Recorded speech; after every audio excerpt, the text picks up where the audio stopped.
Good morning, everyone, or good afternoon. I guess it depends on where you are in the world, but we are very happy that you're here with us today. And Angela, you can go ahead and start recording. Oh, it looks like she already did. Fantastic. So we have all of our wonderfully fun technical challenges figured out. We are ready to start, and we really appreciate everyone who's being here today.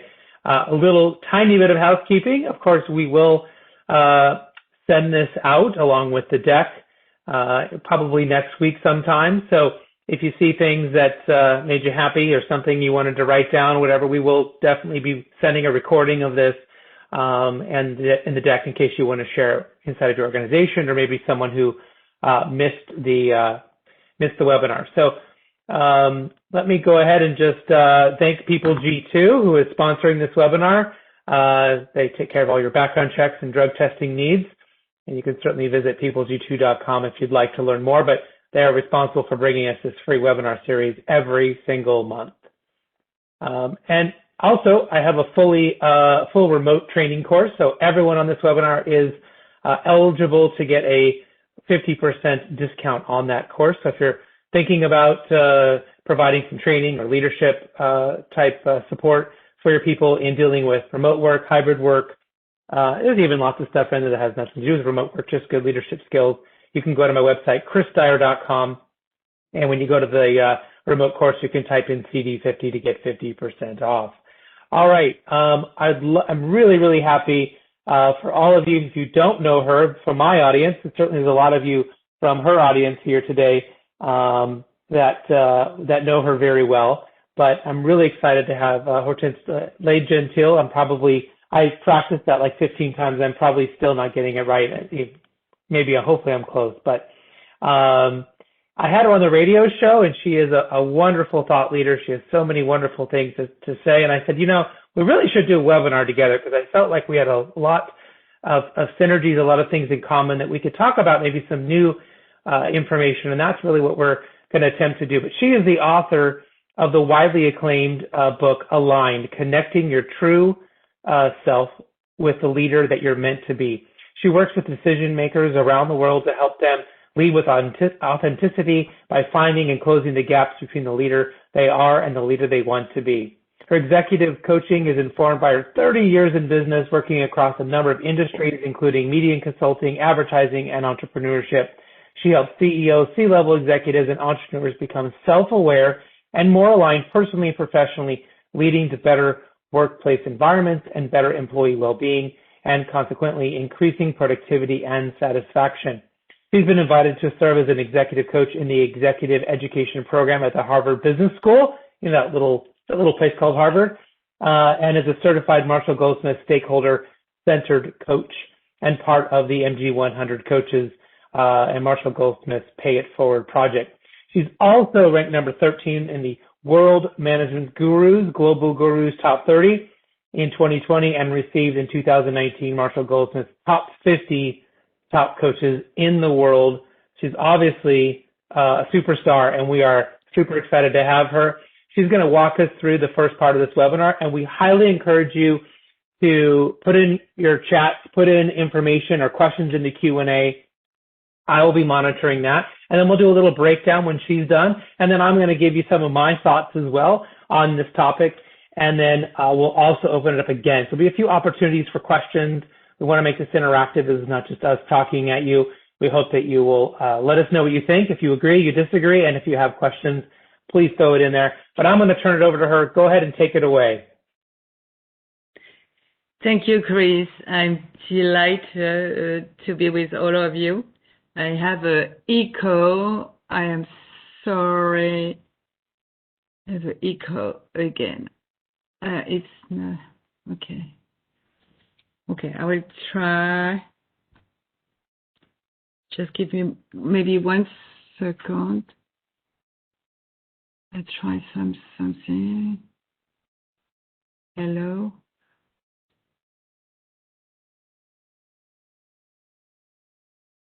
Hello? Oh, much better. Okay, thank you. Sorry. It's no problem. A technical. So thank you very much for having me. And I am delighted to be with you.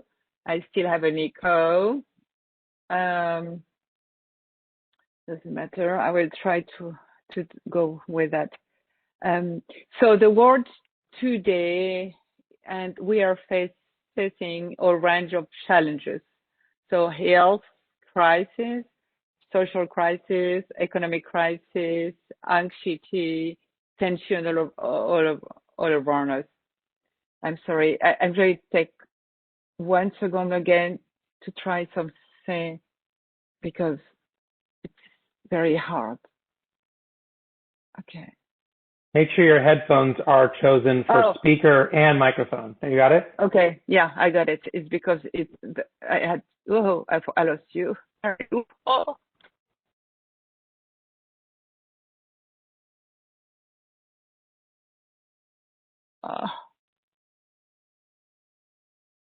We can still see you and hear you. You're there. You just need to maybe find the window at the bottom. Okay, so I lost you completely. So I'm still here? Yeah, we can hear you. We can see you. Okay, so I cannot see you. I cannot hear you. I hear you, but cannot see you. So great. Thank you. Okay, doesn't matter. Okay, I continue. So sorry, I'm very sorry. So aligned. So in this time of turbulence and range of challenges, so we have to be the best leader we can be in order to help others, right? So what does that mean to be the best leader and this leader in this time? So this is, I would like today to share with you some thoughts that I learned from my experience in executive leadership coach and helping CEOs and senior managers to be the best version of themselves and to be aligned. So the first critical idea, I think, is being aligned. So what does that mean to be aligned? You're going to ask me. So close your eyes and think about a time or a moment where you were feeling that everything was smooth, easy. You felt at the right moment, right path, so everything was fluid. For example, for a tennisman, it's, when you are very centered and you can, play with the ball and send the ball where you want. The surfer taking the perfect waves, and is on the waves. For me, it was as a horse rider into jumping. It was connected to be one with my horse. So maybe you can go next. So it was really feel one with my horse, connected. So of course, when you're with a horse, you don't use force because it's 50 kilos and 500 kilos. So what could I do? Nothing big. So you have to ride and to be in confidence, both in confidence. And 3 steps before, the obstacle, you just let go. You let go in confidence. So the horse is going to do the walk. He's going to jump and you are going to be with him, guiding him, but you don't move anymore. And when, he is doing the jump, this perfect jump, very round and everything, you feel like, yes, this is exactly, what we want to do. And he the horse unleashes potential and you as well. And you look at the next obstacle, making him be confident in his jump. So it's exactly the same as leader. We do exactly the same. So, and it's exactly what we feel when we are really connected to who we really are. Our life is really connected to who we really are, very aligned, all together.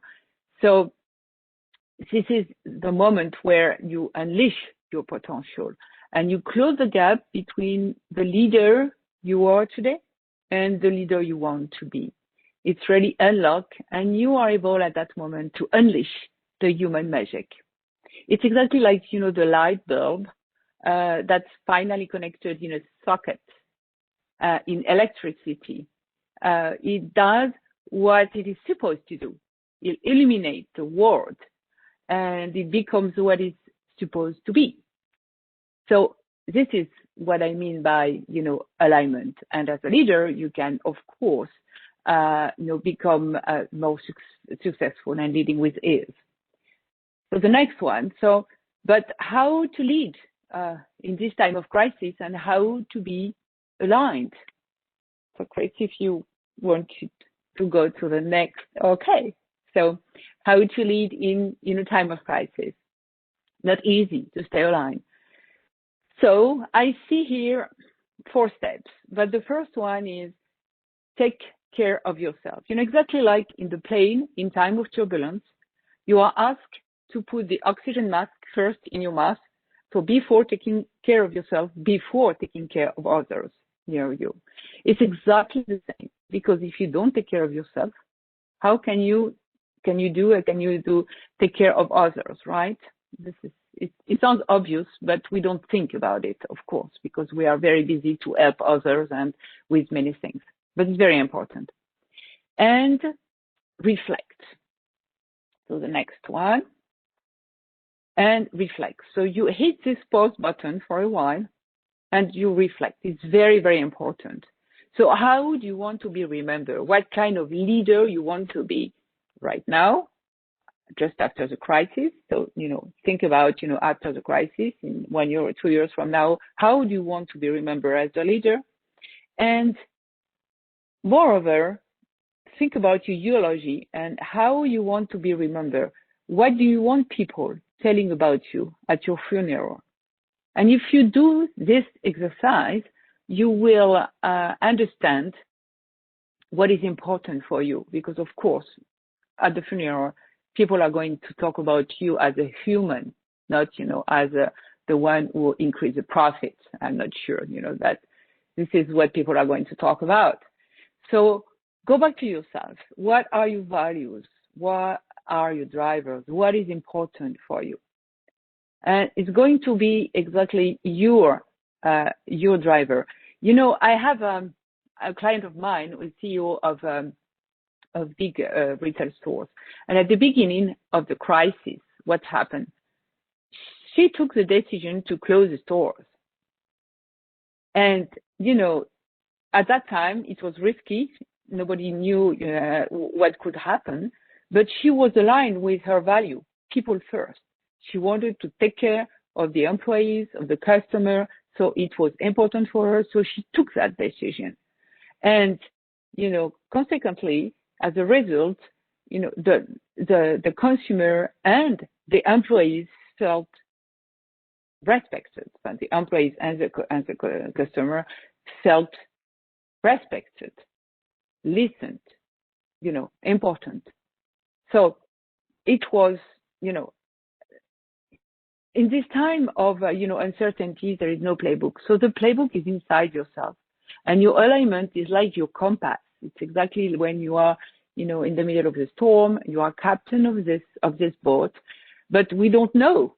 So it's your true north, your alignment, your values, who you are, who you care about is, your true north. And especially, in this time of crisis, you have to take care of people. So the step 2, so the second thing you could do is refuel and make a routine. So what is refuel? Refuel is, find the moment. So meditate, be at the present moment. So one of my clients, for example, is taking 10 minutes per day, having a coffee and looking at the windows and try to not think about nothing else. Another is listening to his best song. So he puts, the ears on his, listening directly to the ears. Another one is having a picture. He's a surfer. He's a fan of surfing. He's having a picture of the ocean and surfing, just at the corner of his screen.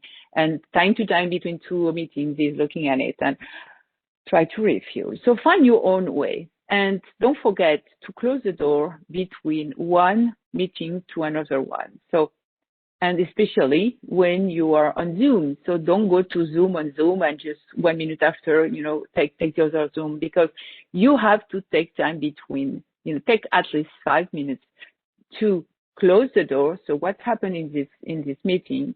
Okay, just take a pen and write what you have in your head, even if it's emotion, whatever, to close the door and do something like a routine. So stand up and maybe breathe, or go around the room and go back here to your desk to open the other door. When you go at the funeral in the morning, you don't take your grief to the wedding that is at the end of the day.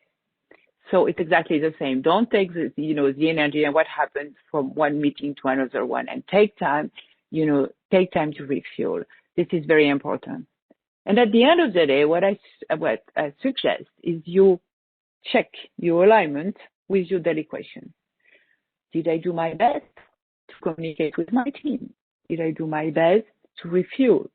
And it's all about, did I do my best? It's nothing about, did I achieve? No, you're doing your best.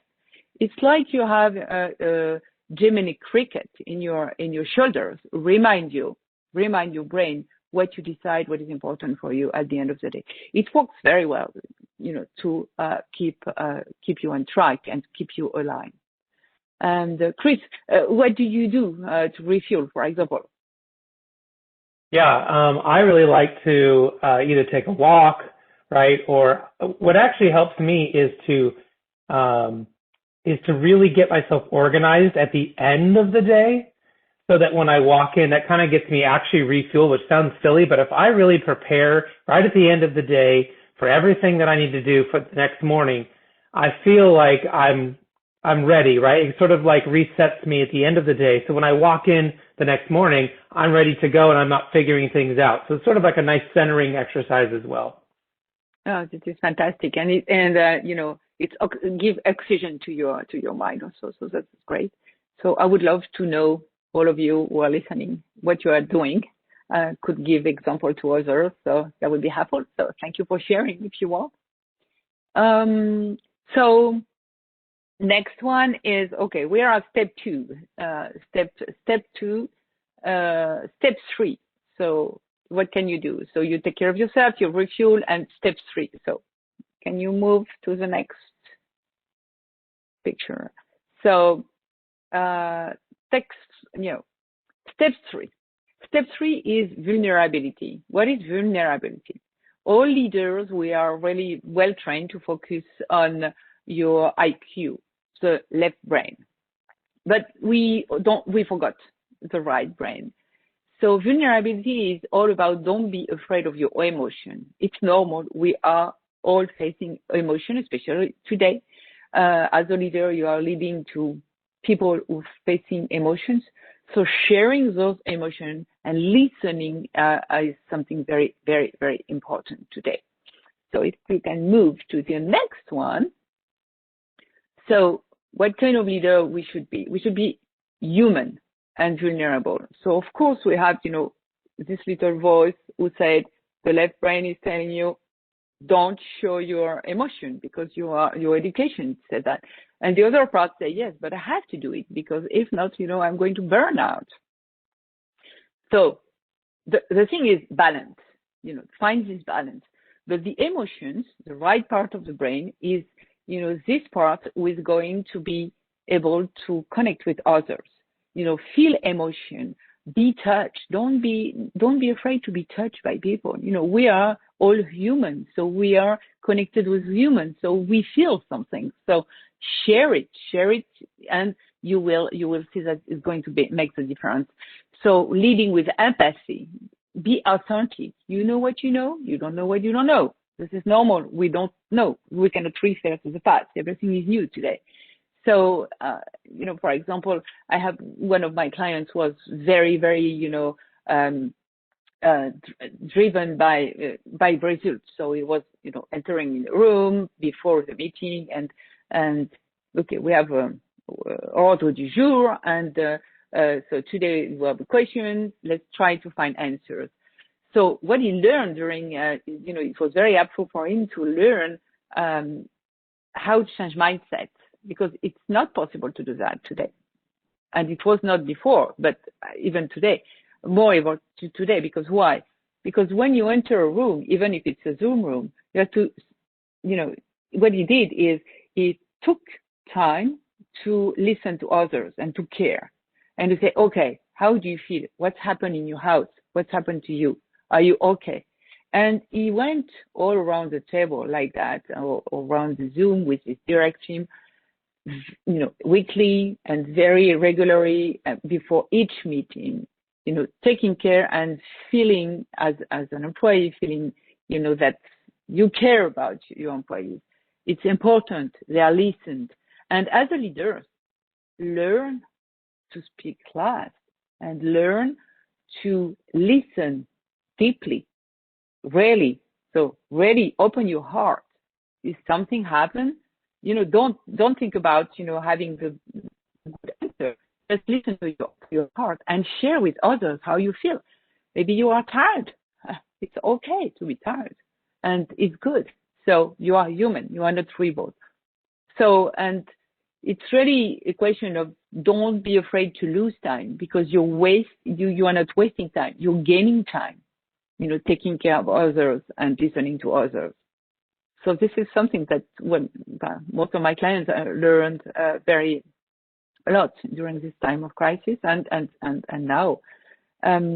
So, and especially working remotely. So try to have, some routine. Like one of my clients is for his direct team is every day is meeting one-on-one with one of his direct team, and weekly with everyone, to be sure, to be connected directly to this person and to know what's happened. And he feels that it is his role to take care of people, not, to having all the answer and to, because he's clear of who is deciding what, who is the decision maker. So step 4, so last but not least, it's about, EQ. What is EQ? EQ is intuition. So this, then you can go to the next one. This hidden power and superpower that we have. So the power of intelligence, Albert Einstein said that the intuitive mind is a sacred gift, and the rational mind is a faithful servant. And we have created a society that honors the servant and has forgotten the gift. And this is right. When you think about it, our brain receives 2,000 pieces of information per second. So you have access. We all have access, to this knowledge. So we have to learn to use it, to listen to it, So for that, what you have to do is to be free of noise. Because if you always think, you cannot listen to your intuition. But your intuition is going to guide you again. And when your intuition, your intuition is connected to your alignment, to who you are. So again, that would be your compass in this time of storm. And it's, the right brain is the avatar of emotion and creativity. And what we know now is what got you here don't get you there. So, what was good and right in the past is not anymore in the future. So really this, this superpower, we need it. We need to learn to balance, those parts of the brain and use all parts of the brain, all our body parts, in fact, to lead. So, the soul, the left, the right brain, our heart, our eyes, ears, everything. We need everything to lead today and to lead with purpose. And finally, the next one, all that to say that we are, leading with humanity. So this is what leadership is about today. So at the end of the day, a company is a group of people. It's a sum of humans. So all human, all together, we have to go and to make one, like the horse and the rider, maybe to make one, and to share this purpose, your own connections, your own alignment, and as a leader, you share this alignment, what is important for you and the company with, with your people, and empower your people, and empower your employees, and try to know what is important for them, and try to make this link, what I call that the alignment of alignments with the S, because we all have to be aligned. So we all have a dream, something that a purpose. So just find this purpose, and how. So as a leader, knowing what kind of purpose so you have. So for example, we have the example of a manager in a store who asked everyone, what is your dream? So it was a dream, and he said, okay, I'm going to try to make you do something for your dream. Maybe not achieve the dream, because maybe the dream is big, but they work together on this dream, and how the leader can help, and the company can help achieve this dream, or at least go a step forward to this dream. So it makes all the difference, because when you go to work, you don't go to work because you have to. You go to work because you are going to do something for your dream. So it makes sense for you. So it's your purpose. So this is what I call the alignments, of alignments. And so I think it's all about be vulnerable, connect with others, lead with empathy, like we said. So be authentic, leading with your intuition. So the 3 steps were: take care of yourself, refuel, lead with vulnerability, and talk about and think about your intuition. This is, the thought that I wanted to share with you today. Well, fantastic. And I think it would be great for all of us to kind of think about what did we hear, and you can throw that into the chat bubble if you'd like. There are a couple questions that popped up, but what I heard actually came very early on, which is that idea of trust, right? We have to be able to get to a point where we can trust the other people that are in our sphere that are going to be helping us. I mean, in your example, it was trusting the horse, right? The horse, the things and the practice and all the things you go through get to the point that in a competition, that horse is going to jump, right? It is not going to throw you off. It is not going to stop right before the obstacle, right? You have to get to that point where you can trust. I think that's where a lot of leaders struggle. They don't provide that trust to people in a way that makes them feel empowered and then creates further trust going on.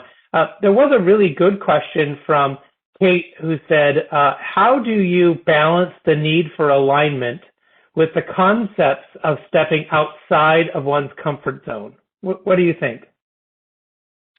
So how do you balance the need for alignment? Okay.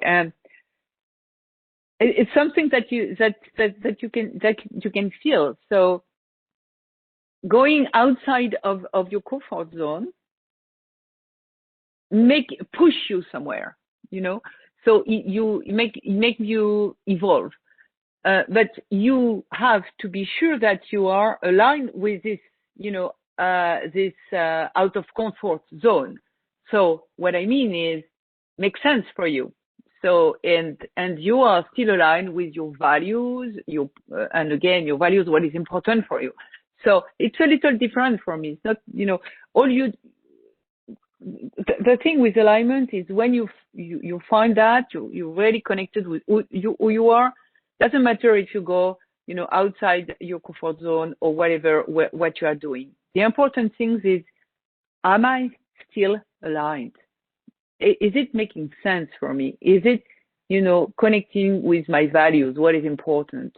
It's, for example, is going stepping outside the comfort zone is, for example, whatever, but don't going to do something that say that, for example, people are not important, and for you, your values, what you want first is you want to be here for people, and the going to your your outside your comfort zone is meaning no, you cannot anymore for a while because I don't know what is the reason.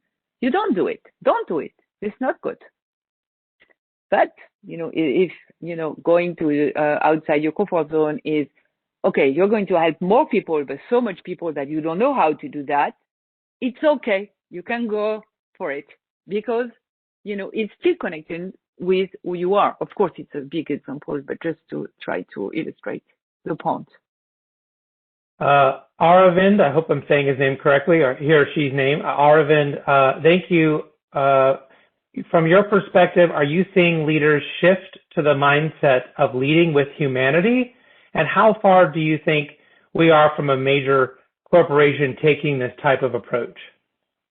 I think and I feel and that more and more, leadership is about that. So we can see, it was before, but now it's, the movement was before, but now it's an obligation. Because we all saw that, right? During this crisis, people are, we don't know what to do. So, and they didn't know what to do except that, okay, take care of your people first, because it was the first reaction. So yes, and yes, and yes. Yes, I see more and more leader, understood and leading with humanity, especially here in the US, especially here. But even in Europe, I think we were a little behind, but yeah, it's coming. So yeah, people understand right now. And moreover, with the new generation, of, our children and, the new generation needs purpose. So anyway, we have to change.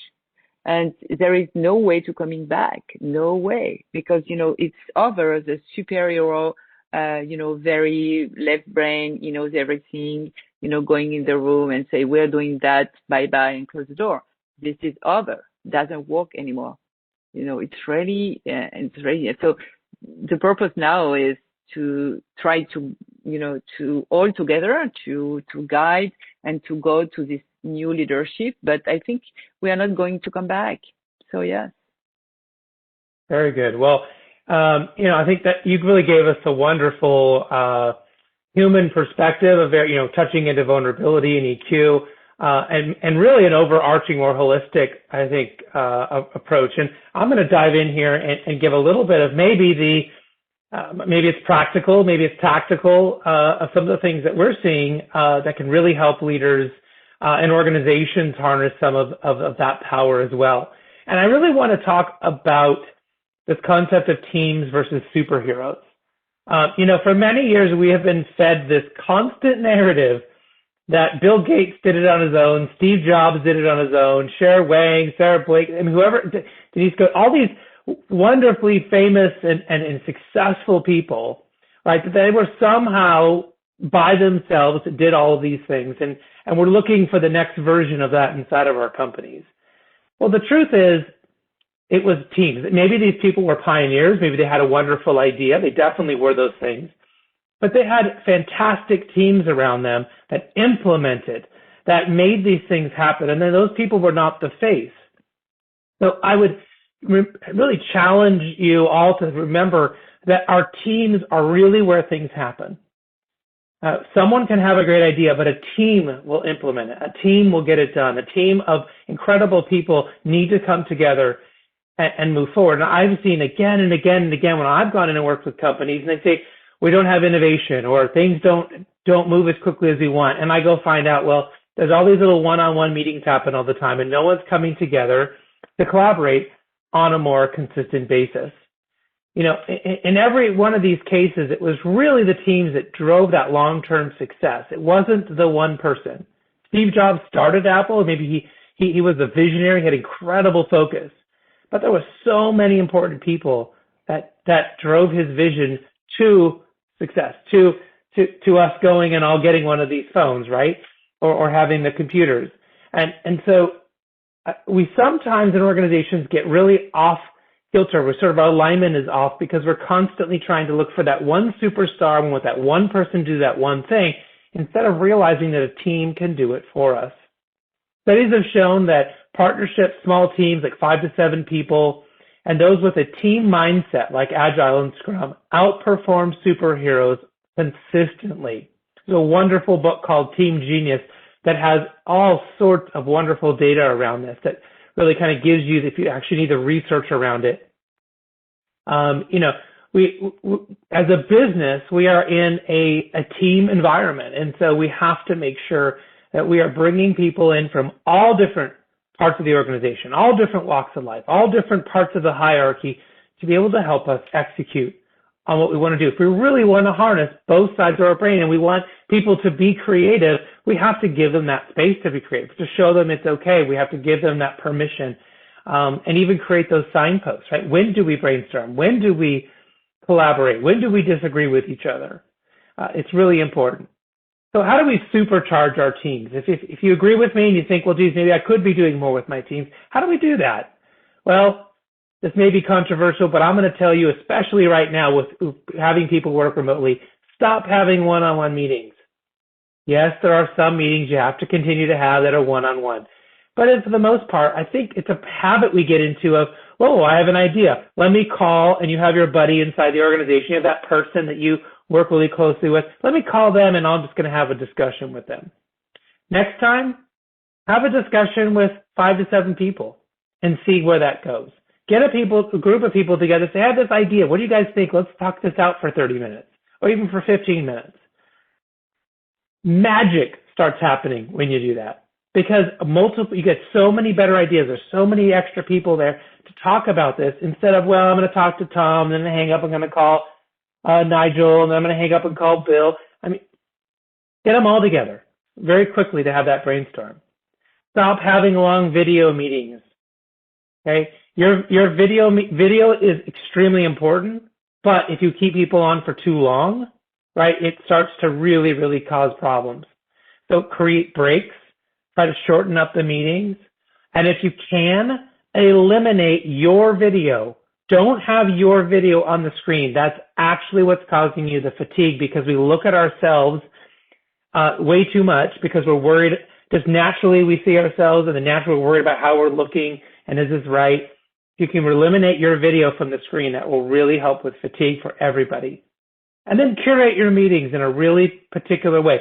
Figure out what's important to you for your meetings to make them successful. Now for us, it's you got to start on time.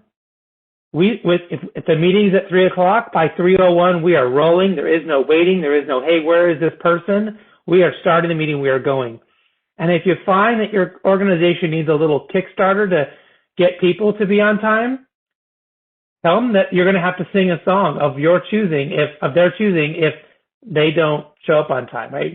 Find a funny way, with some humor and levity, right? Not punishing them, but hey, if you show up late, we're going to make you read terrible poetry, or something, right? And it works. I never have people late at my meetings because no one shows up late in our organization. The meetings are always on time. We make sure we schedule enough buffer time, and then we eliminate all of that junk in the middle. Make sure you end early. This is actually an important thing called Parkinson's law. Just because a meeting's 30 minutes on your calendar doesn't mean it has to go 30 minutes. The goal should be, can we get this done efficiently? And if we can, get off early to allow people more time to go back and work on the issue, to think about what the solution could be, create the space for them to be creative. And of course, no agenda, no meeting. We sometimes jokingly say no agenda, no attendee. If we don't know why we're showing up to a meeting, I'm not showing up. I'm declining that meeting every time if there's an agenda because I can't be prepared. I can't possibly come and collaborate and feel like I can really help, nor can anybody else in the group if we don't know why we're even showing up to begin with. The other thing that is really important that we think about is what the role of cognitive biases are playing with us in this ability. And I think, Hortense really got into some of the things. She was actually sort of grazing this idea of cognitive biases. You mentioned it was 2,000 bits of data, right, that our brains are being, hit with all the time. And our brains are actually trying to help us filter all this information. But our brains don't always do such a good job. And sometimes the shortcuts that our brains take, otherwise known as cognitive biases, get in your way of being able to leverage the power of a really good right and left brain strategy. So what are some of the things that you should think about? Well, the first one is the fundamental attribution error. And this is a very complicated one. I'm going to give you the simple version. It's a little story. So imagine you're walking down the street and someone bumped into you. They were on the phone.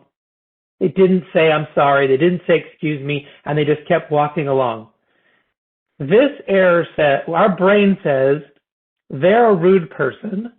And they must have done that because they are a man, because they're a woman, because they're old, because they're young, because they're this religion, because they're this race.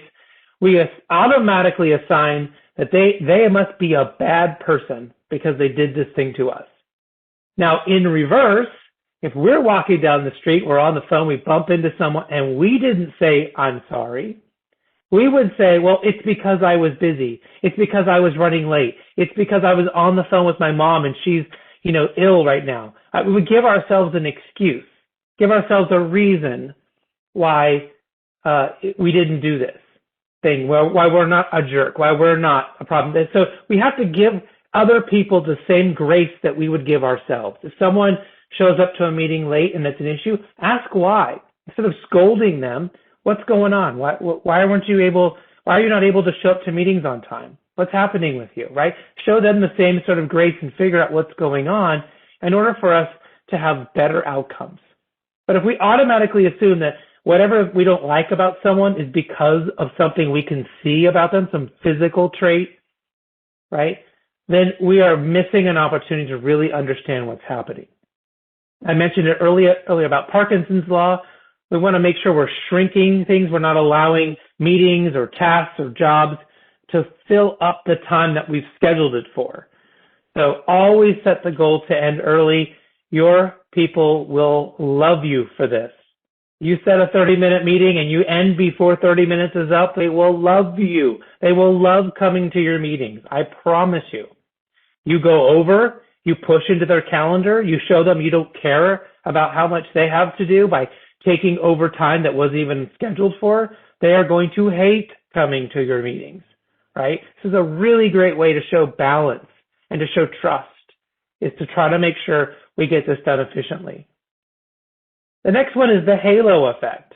Now, the halo effect says there's two ways that this shows up in work. First of all, just because someone is attractive or someone dresses very nice or walks around with designer clothes or accessories, our brains can fool us to say, well, they must be successful. They must be good at what they do, right? That's not necessarily true. They could just have a lot of money. The second thing is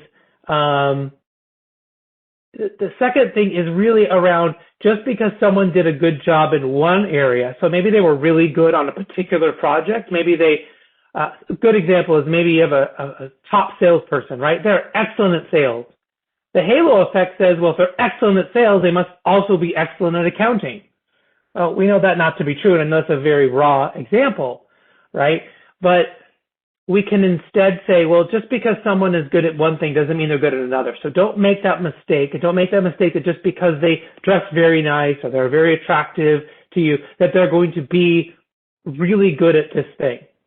We miss out on really awesome people who have incredible things to offer that maybe we don't visually see them that way, right? We need to look at results-based evidence and real measurement. What do these people do on my team? What do their KPIs look like? How can I measure them in a very fair way to determine who should be getting the next projects? And then the last one is the availability heuristic. And this simply says that we tend to put more weight on new information, right? Think about back when we used to go to parties, back when we were allowed to hang out with our friends, right? It's very common for us to talk about things we just heard. Maybe that article we just read, that post we just saw on social media, that TikTok we just watched. That is in the front of our brains, and we tend to put more weight on that information than information we learned last week or last month or last year. New information isn't necessarily better than old information. And so it's important that we don't allow new information to sort of take over anything else that we have learned as well. So throw it out there and say, well, what's new? And what do we know that's true? What do we used to think? And bring that out to really help people determine what is good, where's the right place for us to sit in this new idea or in this discussion. So how do we feed both sides of our brain? How do we really focus in on our left and right brain strengths?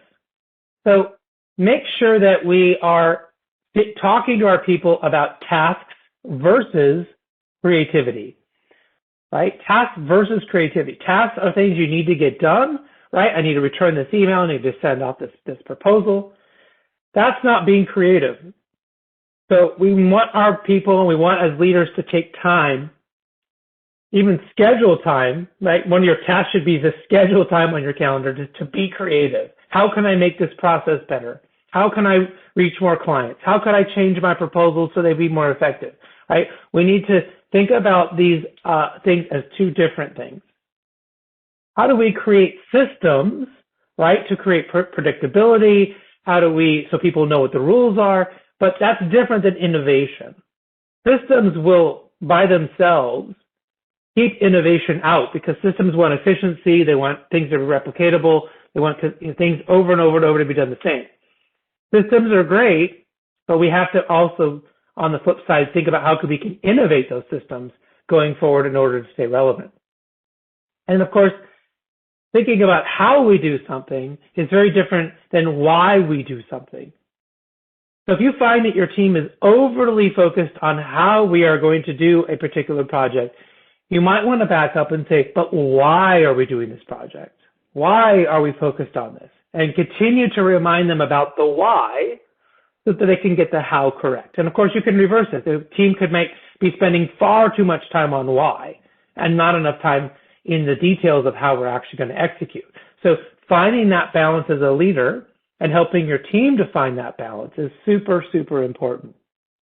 And then if you can, attempt to find the golden brain. Now, the golden brain is this idea that some people are left brain, some people are right brain, and there are some people who have a really good balance between the two. Now, we can't change our team's brain chemistry, but we can try to balance things out as the leader as far as how we're collaborating and working together to create this golden brain idea, which means we have an equal amount of task versus creativity, an equal amount of systems and innovation, an equal amount of how versus why inside of what we're doing so that we're not overly left and we're not overly right-brained in what we're doing. Now, when things get tough, this is often where I see people struggling to bring in wherever they're, maybe if you are heavy in the left brain, you're not bringing enough right brain. Or if you're heavy in the right brain, you're not bringing enough in the left. That when things get tough, it's really important to understand who you are under stress. When things go tough, when things get bad, when that horse doesn't jump over that obstacle you were expecting, how do you handle that? And maybe what are some of the things that you can do to cope with those bad habits that maybe you have? Maybe when the world just goes crazy, maybe you start yelling, maybe you get angry with people.